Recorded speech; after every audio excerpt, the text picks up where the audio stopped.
All right, so we're going to start with number 3, and we're going to look at, they ask us to look at the momentum and then some things about impulse on this fullback and the tackler, and then about force. So I'm looking at it, I'm thinking about my why. I'm saying, okay, well, they want to know about the momentum, so I better show in my why that I understand the idea, the concept of momentum. Let's see. We went through, we did one of these yesterday. Well, how did we describe momentum?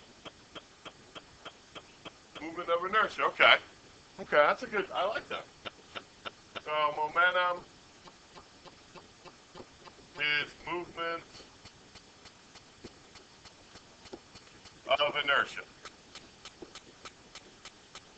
I think we also said things like, inertia in motion, but do you really need to capture that idea that it's not only just movement, but it's also coupled with the inertia? Those two combined. That's what momentum is.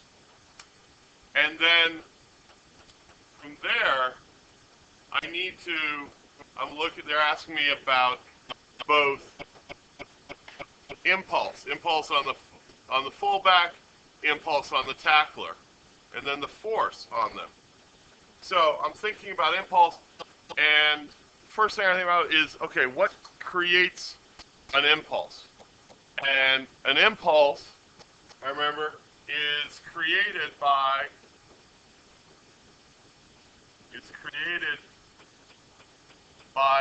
a force applied for a time.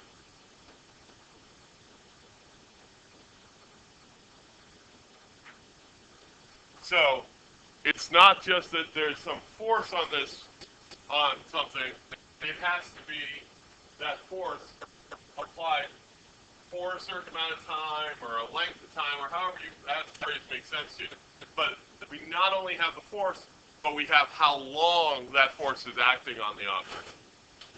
And that's the impulse. So I've shown that I understand how an impulse is created, but now it'd be good to also show what does an impulse cause. So we talked about it yesterday. What does an impulse cause? Now it's created by a force, but what's the outcome of an impulse? What about momentum? Change in momentum. Good. So an impulse causes a change in momentum. You've got that same thing. An impulse causes a change in momentum.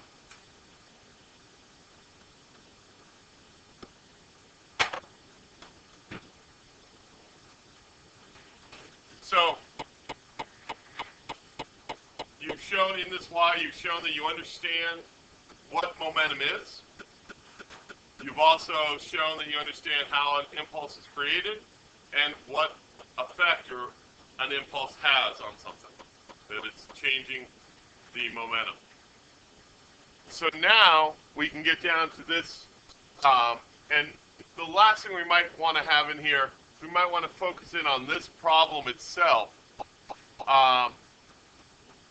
What happens to the momentum of the fullback? Does it increase, decrease, or stay the same? Can I just see hands of who's doing this problem with me so I don't pick on people? Oh, okay, almost all of you. So here's my question. What happens to the momentum of the fullback? Does it increase, decrease, or stay the same? When the tackler interacts with him or her? Would everyone agree it decreases? Okay, good. So that might be good to have in our why, that the momentum of the fullback is decreasing. What about the momentum of the tackler? Increasing, decreasing, or staying the same? I'd say decreasing again, because they're running, they're moving, and then they're stopped. So, looks like that's what the other thing I'd put here in my why. is the momentum of both players is decreasing. And I might even, in parentheses after that, put going to 0.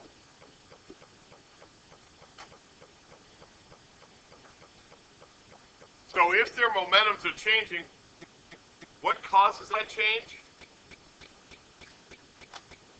Impulse. Impulse. So, all right. Now let's. Now momentum is a vector, so that's why we have our directionality here, right?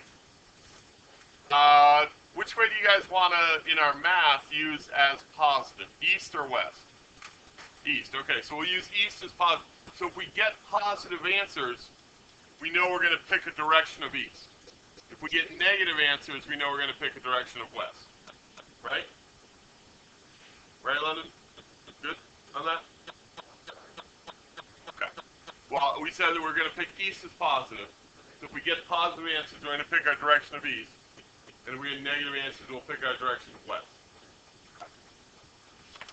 Alrighty, so calculate the original momentum of the fullback. So I can look at, let's see, I'll look at my equation sheet and grab my equation for momentum here. Let's see. Equation for momentum, it's right there.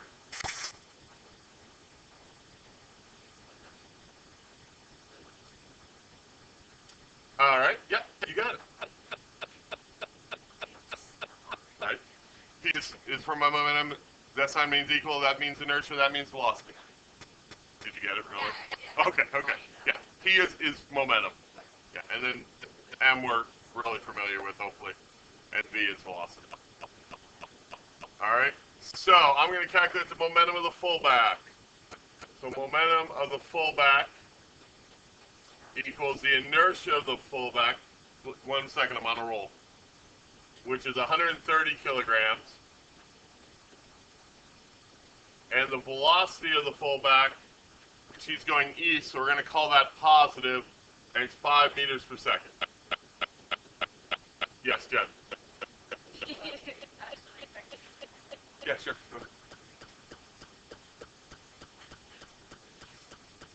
So that gives me the momentum of the fullback before he's tackled is 650 kilogram meters per second.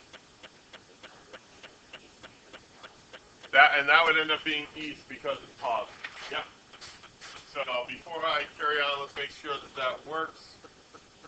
Because after all, it is Friday.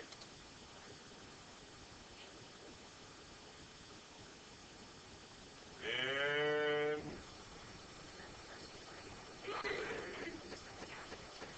so now we're saying calculate impulse exerted on the fullback. All right. So, any questions on this before we move on to? Did you make sure you used your numbers, not my numbers?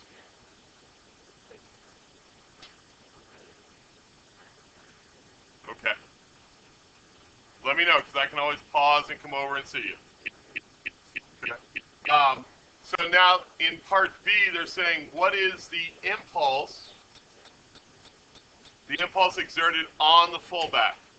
So we know from our equation sheet here that impulse causes change in momentum. Let's grab that so we have it.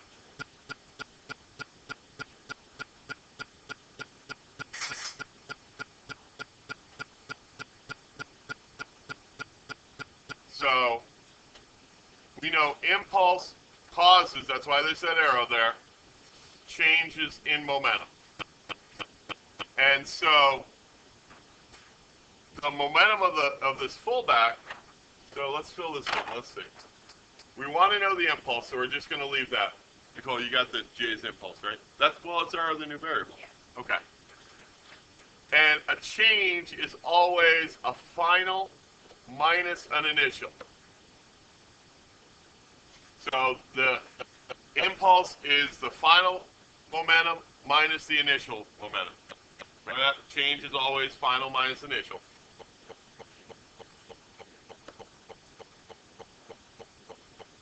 That's what I'm going to use, yep. So, let's see. If he stops at the end, what's his momentum if he stops? 0, right? Because his motion is 0. So it's got to be 0. If you have no inertia, it's 0. If you have no motion, it's 0. So the momentum here is going to be 0 kilogram meters per second minus the one here, 650 kilogram meters per second. Oh, that's just negative 650 kilogram meters per second. Oh, it's negative, so it's going west. Right. So negative, because negative indicates, don't put a negative value in there, because you have the magnitude and then the direction.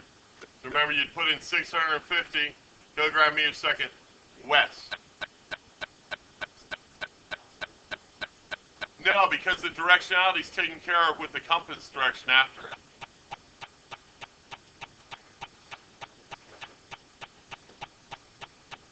All right, so calculate the impulse exerted on the tackler.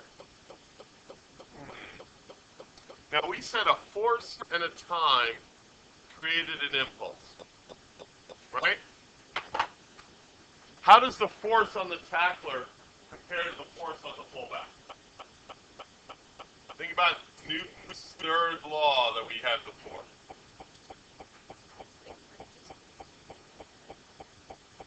The forces would be equal and opposite, right? That Newton's third law for reaction, equal and opposite reaction. So if the forces are equal, is there a way to touch somebody for a different amount of time than they touch you? No. So the times have to be equal. If the forces are equal, what does that tell you about the impulse? They're equal in size, but how about direction? Opposite. The forces, remember, are equal but opposite. So the impulse on the tackler is 650, but opposite in direction, so east rather than west.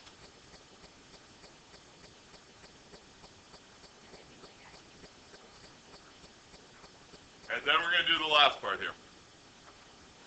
Is everyone good on parts A, B, and C, though? Yes? Judging by the silence, that's a yes. All right, so let's go on to part D here. The average force exerted on the tackler. Well, we know it's going to be east, correct? Because the impulse is east. The impulse is east, the force is east. So now we need to use the idea that we had up there, which was what creates an impulse. We'll grab our equation again, and an impulse is created by a force applied for a certain amount of time. I'm hoping you guys are starting to see that if you can express it as a y, it leads you to how to do the how. So we said in our y that the impulse is created by a force applied for a certain amount of time. We know the impulse on this tackler. It is negative 650 kilogram. Oh, wait a minute. It's on the tackler, so it's 650, right? Not negative. That was on the fullback. 650 kilogram meters per second. We don't know F. That's what we're looking for. We do know the time, though. 0.75 seconds. How did I know that was the time? No, it doesn't say time up there. What is it? Seconds. Units are my friends, right? They help me out figure out what is what. So 0.75 seconds. So whatever force was applied was applied for 3/4 of a second and produced this impulse. And now you just mathematically solve for the force.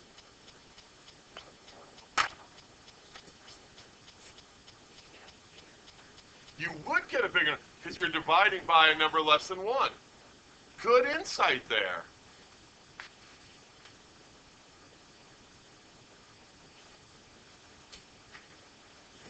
Okay, so we're going to now go on to number 7.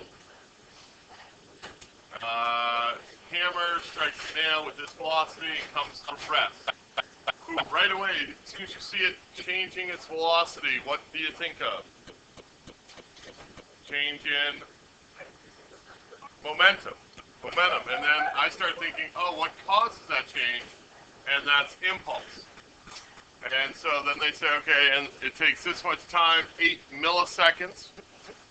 What's the impulse and what's the magnitude of the average force? So, I'm going to go back here and in my Y, for number 7, I'm going to focus in on that impulse causes change in momentum. Yep. And that impulse is created by force applied for a time.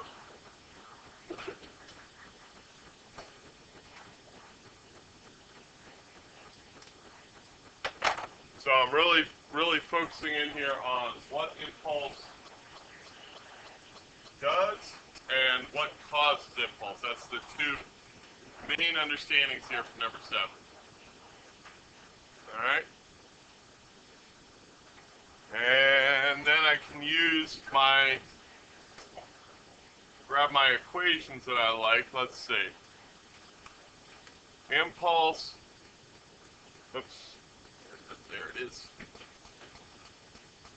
Impulse causes a change in momentum. I'm going to grab all of that, even though I don't really need all of it. And the parts I don't really need are like right there. But impulse causes that change in momentum, which is the mass, the inertia times the change in velocity here. So they want to know, let's see, they want to know the impulse. So the impulse, the inertia, let's go one more step here. The inertia, and then the change in velocity, remember, is v final minus v initial, right? Change is always final minus initial. So the inertia they give me, which is, for me, is 8 kilograms. Nice, it's already in base units of kilograms. And its V initial is 8.5. It comes to rest. That means its V final is 0. Excuse me. Minus 8.5 meters per second. And then from that, I can get the impulse, right? Yeah. Which,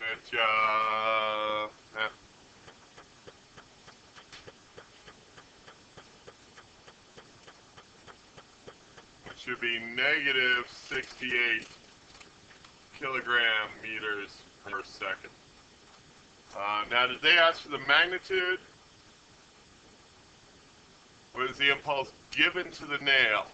So this is the impulse on the hammer, right? If it has this impulse stopping it, what impulse does it impart on the nail?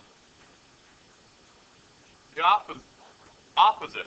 So on the nail, it's going to put 68.0. Or I should have had the 0 up here anyway. Kilogram meters per second. Right, and that's why that answer is positive, because if we take the direction the hammer was heading as positive, we get a positive answer. And now, any questions on that before we'll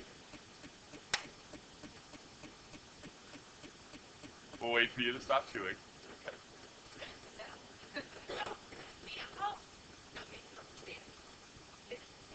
Yep. Yep.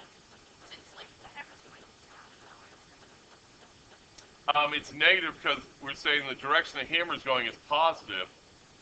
It's going from a high momentum, the 8 times the 8.5, down to 0. So that's a negative change. Oh, okay. So it's a negative. So it's imparting that impulse onto the nail. The nail is gaining that momentum, that change in momentum in the positive direction. That's why our answer there is positive. All right. So now they want to know what is the magnitude of the average force acting on the nail. We go back to our definition of impulse is force multiplied by the amount of time it's applied for. We have 68.0 kilogram meters per second equals F, which we don't know. And the amount of time that force is applied for, we're told, is 8 milliseconds. Notice the little m. So that is 8 times 10 to the minus third seconds. How do I know that? On our equation, well, one way is that you've been doing the metric system since like 4th or 5th grade. Because I know my son, he's doing it in 4th grade this year. It's also, the prefixes are right on the back of your equation sheet, so you don't even have to remember them, you just have to remember where that chart is. And little m is milli, which is 10 to the minus third. But, yeah, it's good to brush up on that metric system. Yeah, especially for the science classes.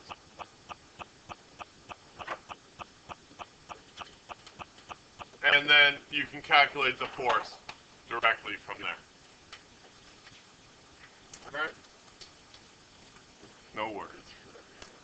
All right, we're moving on to number 4. That's the same number of votes as 6. You've got 2 forces produce the same impulse on 2 different objects. The magnitude of the average force of one is 6 times that of the other. The average force acts on time interval this. Determine the time interval, the average force this acts. It's number 4. Number 4. So if they produce the same impulse, then they're created the same way. Does it matter anything about the object that they're acting on? Does the object that they're acting on change anything about the impulse? What do you think? Yes or no? Or maybe?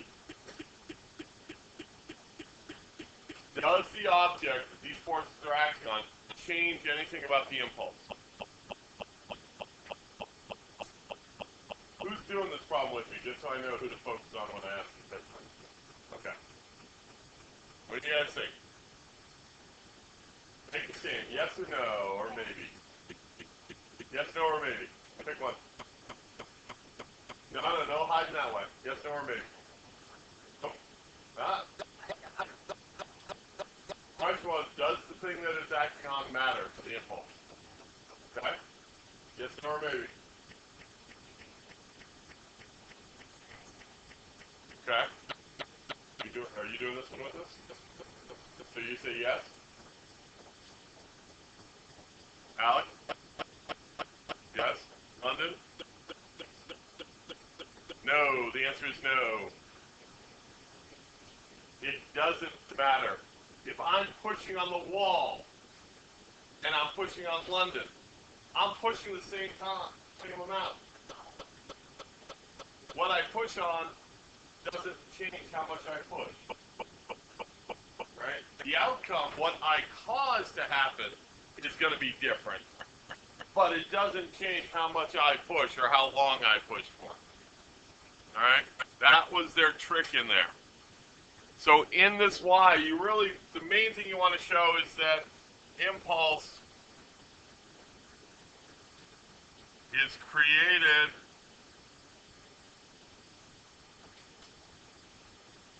by, I feel like I said this before, but by force applied for a time. That's the key here, that a force applied for a time is what creates an impulse. So, we have our equation. It says an impulse is a force applied for a certain amount of time. What did they tell us about these two impulses? So they're the same, right? So we could say impulse number 1 is the same as impulse number 2. Yes? Yeah? Therefore, an impulse 1 we know is created by force 1 and time 1. And impulse 2 is created by force 2 and time 2. Right? We get that from impulse is created by force applied for a certain amount of time. Let's see what we know. They give me 2 other facts. Let's see. They tell me my F1 is 6 times that of F2. So they tell me that, and I'm going to do that in a different color, that F1 is 6 times F2. Yeah? And they tell me, let's see, what's the other fact they tell me? That F1 acts for 3.8 milliseconds. So they tell me T1 here is 3.8 milliseconds. And they want to know, see, what do they want to know? They want to know they want to know the second time here. Okay? So in my blue equation, I have 2 things I don't know, F1 and F2. In my red equation, I have 3 things I don't know, F1, F2, and T2. Are both what? Well, if one of them was 6, the other one wouldn't be 6. Because it tells me that F1 is 6 times F2.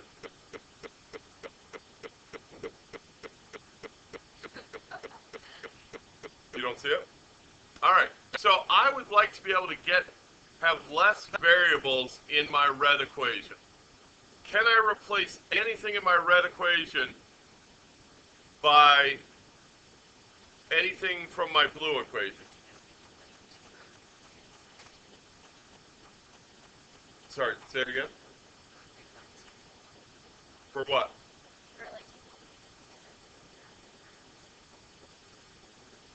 Just tack it on? I can't do that. But I could say, oh, wait a minute. I could replace F1 by 6F2. Right? Isn't that what F1 equals 6F2 means?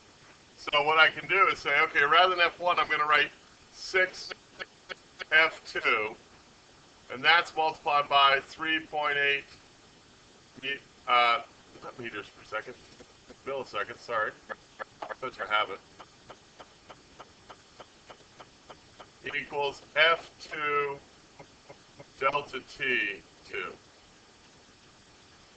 How many variables do I have now? 2. F2 and T2. All right, let's go through our mathematical things. Could I add anything to either side to get rid of something? No, because both sides, there's no addition or subtraction on either side, right? London, you getting this? Is Dave getting this? Okay.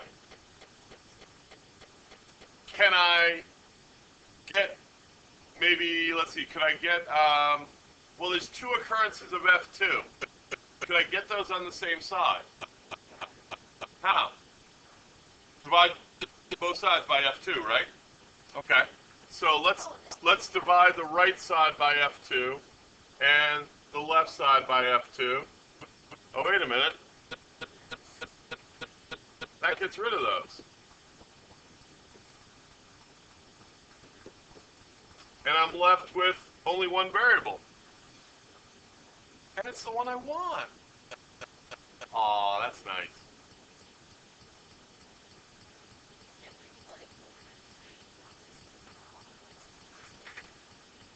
And then I captured that.